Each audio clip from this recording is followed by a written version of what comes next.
Viewers আজকের topics হচ্ছে visa loyalty login পেজে যে ভেরিফিকেশন কোডটা থাকে সেই কোডটা কিভাবে আমি ডিসেবল করতে পারি। অ্যাডমিন পাসওয়ার্ড দিব, আমার কপি করা আছে নোটপ্যাডে লেখা, আমি জাস্ট এখান থেকে কপি করে নিয়ে পেস্ট করব। এখন ভেরিফিকেশন কোডটা আমি বসাই।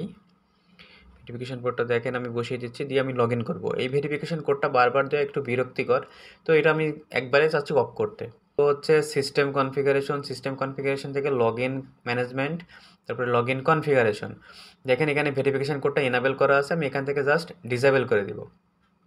আর ওয়েব এইচটিটিপি এটা আমাকে এনাবেল বা ডিসেবল যেটা একটা করে রাখতে পারি। জাস্ট আমি সাবমিট করলাম। দেখেন এইচটিটিপিএসটা করতে গেলে আমাকে ওইটি রিবুট করতে হবে, তো আমি সেভ দিয়ে লগ আউট করবো, দেখবো ভেরিফিকেশন কোডটা বন্ধ হয়েছে কিনা।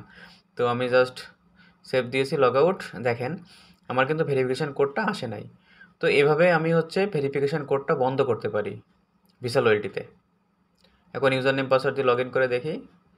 User name password just submit. Okay, দেখেন আমার কিন্তু লগ